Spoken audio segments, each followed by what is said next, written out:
This one poet GM, and I do jokes. I try to do jokes. I try to have a sense of humor. To me, a sense of humor is very important. Helps me make it through my day, the rough times in my day. But here's the thing: you might be using a sense of humor and trying to laugh and joke around, but some people don't get it.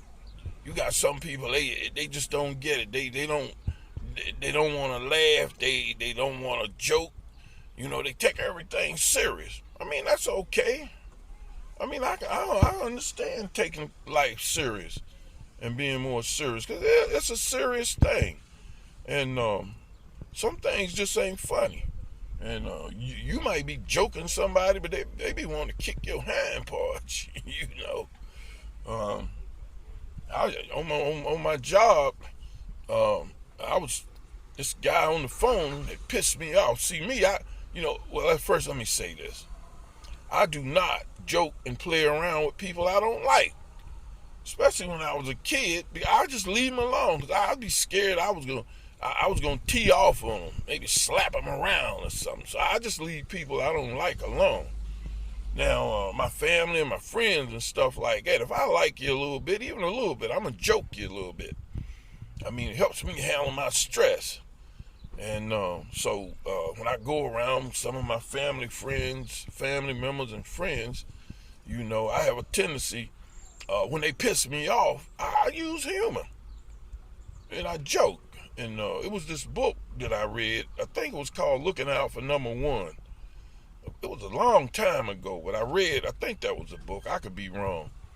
But in this book, it was saying how using a sense of humor sometimes to help solve your problems is better than just being right out mean. So bingo, in the door comes me. That's what I've always done. I've always used a sense of humor to help solve my problems rather than being just right out mean to somebody. Like I say, people I don't like, I just don't joke them. So anyway, a sense of humor to me is like being positive. And some people just don't understand laughing. They just don't want to laugh. They don't want to joke around. And, but not me. I got a sense of humor.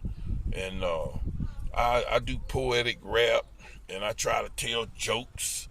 And, I try to do a lot of things that I wouldn't normally do when I was a kid.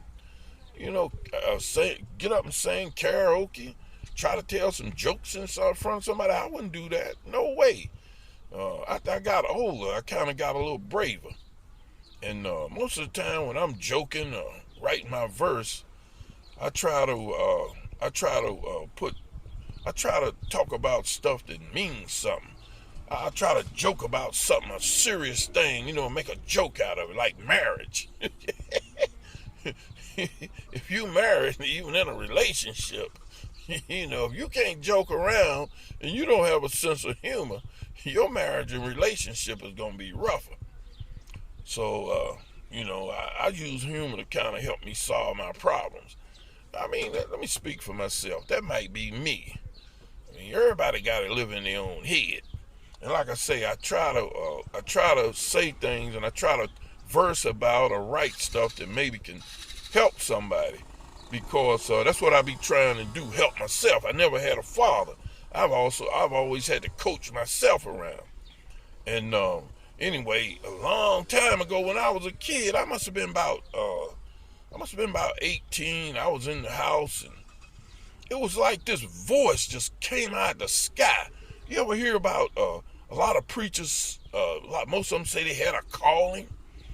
Well, I had this calling, and up to this day, I tell you, I don't understand it. And I'm going, But anyway, it was just like a voice came out of the sky and said, if you wanna be a better person and help yourself, you gotta be a preacher or something like that. Let me see if I can get exactly what this voice said. It said, if you wanna improve your life and be a better person, you should be a preacher. And I think it was something like that. Anyway, it was a so-called calling. The preachers say, well, they get a calling from the Lord. Well, I mean, I'm telling you, this is honest about the calling. So I'm going, I've always resisted. I say, a lot of people say, well, you got to follow the orders of God and the Lord. If the Lord called you, better go. You better do what he say. I mean, well, maybe so. But I've always defied that calling because, I'm going, there's no way. So, as corrupt as I am, I'm an honest man, and I don't steal, kill, or do drugs or drink. I'm a pretty honest guy, but I'm going, I ain't being no preacher. Look at those priests. Those priests, they take the calling. And then they take the calling and they flunk out. Next thing you know, they trying to molest some little old kid or something like that. I'm not saying all of them are like that, But me, when this so-calling that hit me, I ignored it all this time. But I tell you, type of preacher, I'll just be blunt and honest. I'd have be carrying a big Bible with a cutout. We cut out to put a derringer in it, or something like that. Some hoodlum come in to rob my church. I be done snatched that darn derringer out of the Bible and shot him, and everybody be going, "Dang, the preacher shot that sucker." That's the type of preacher I be. I bless you, all right. But so I've always resisted that. I carry the biggest Bible I could. They be going, why has that preacher got such a big Bible? Shoot. I try to get me a 9mm in a Bible. Shoot. Come in and try to rob my church or rip me off on the street. They be going, preachers ain't supposed to shoot nobody.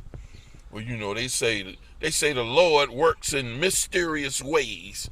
And I'm on mysterious, even if I was to think about doing something like that, I'm gonna help him out mysteriously.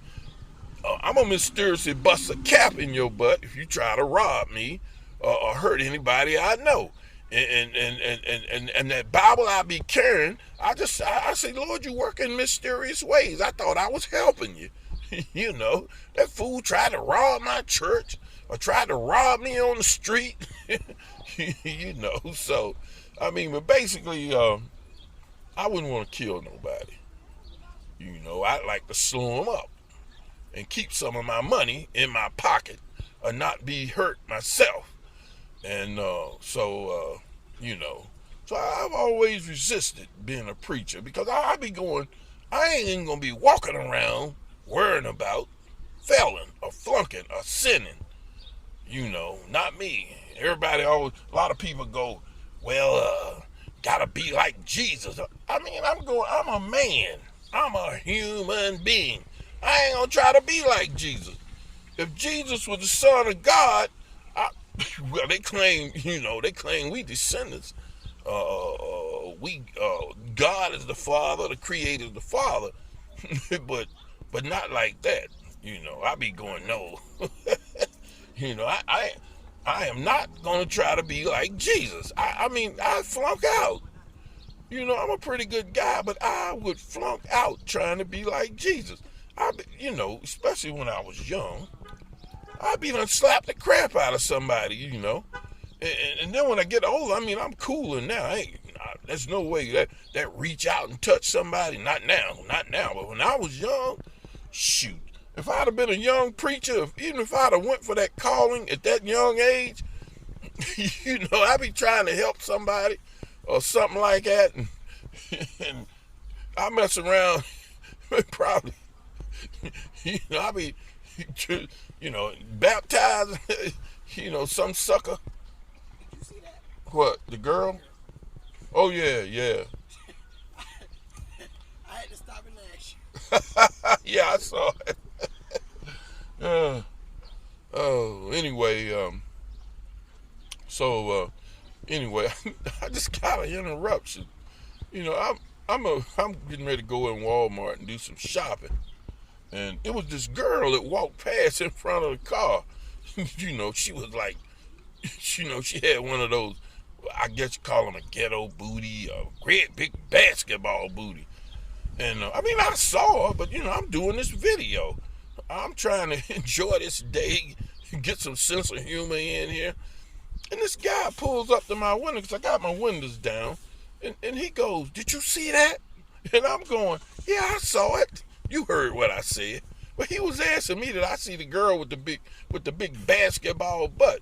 Now see, here's the thing about it. I'm a married man.